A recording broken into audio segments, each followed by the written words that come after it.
Schmitt is Mission Account Manager for U.S. Navy and Marine Corps at ServiceNow. At West 2024, I asked him how the Navy and Marine Corps should avoid the buzzword mentality for AI and ML and focus on solving problems. So I think the biggest thing I have in talking with folks in the services side of the house is, what are they trying to solve? What is the purpose of it? I said AI, machine learning is a tool.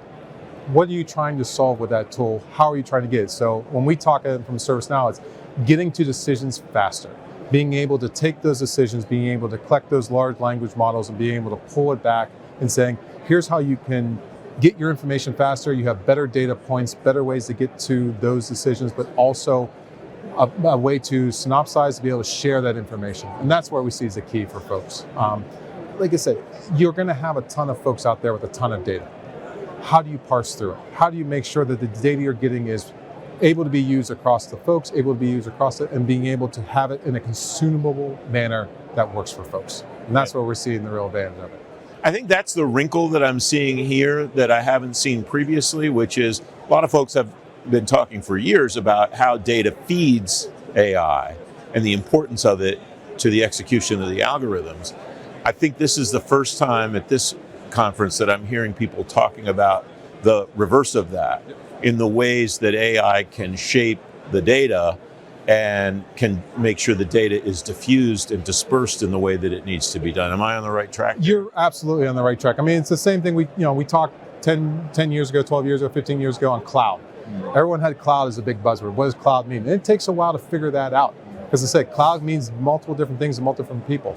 AI can mean multiple different things to multiple different people. But way you can parse that data, way you can bring it in for folks to be ingestible, usable, and be able to get out into the things to actually get outcomes that people need and require is huge. And that's the focus you're starting to see, is that shift from the general, this is a really neat concept, to how do we actually use it? And that'll be the key. What are the potential risks that people at an event like this in the sea services or other military services should be thinking about? Overpromising and underdelivering. That's the worst thing you can do with our warfighter. Like I said, you need to be able to say, this is what we can do. This is how we think it can help you. Does this work for you in the use case that you need? Because the worst thing you want is a warfighter going out there and they're out there, doing what they're doing out in theater and out into the field battle, and not knowing that what they were promised can be done, can't be done. I said we have discussions with folks all the time and saying, here's where our skill set is, here's where we really sort of specialize in, here's where we're working, and we know we can deliver that thing. And then being able that you're dependable to be able to deliver that things means all the world to the warfighter. So it seems to me the key of that too is you've talked about focusing on the use case, because there are a lot of people here talking about use cases that seem pretty fantastic, that seem pretty out there, but also plausible once you drill down into them. So I imagine staying focused on that use case is the only way to keep kind of guardrails around that from just going completely. It's the key. Like I said, scope creep will get you every time. So being able to talk to folks and say, what is your use case? What outcome do you need to get to?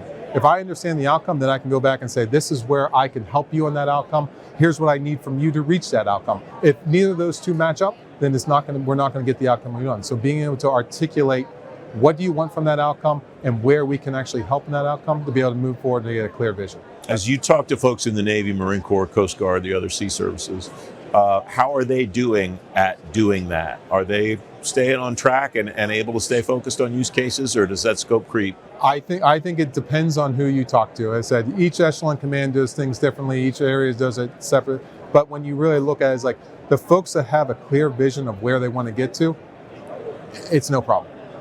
The folks that are dealing in what I say more of an ambiguous space where they're trying to figure out, I'm trying to solve a really hard problem, that's more of a skunk work. That's more of an area that you've got to be able to say, okay, we need to leave a little wiggle room to be able to handle that piece of it. But it changes based on the folks. I mean, again, the key is, I said, you've got some phenomenal leaders out there, you've got some phenomenal groups, and how they sort of set the vision that they want to accomplish and what are those pillars that they want to work to, and then being aligned to those pillars. It's great to talk to you, Matt. Thanks for your time. Thank you for your time.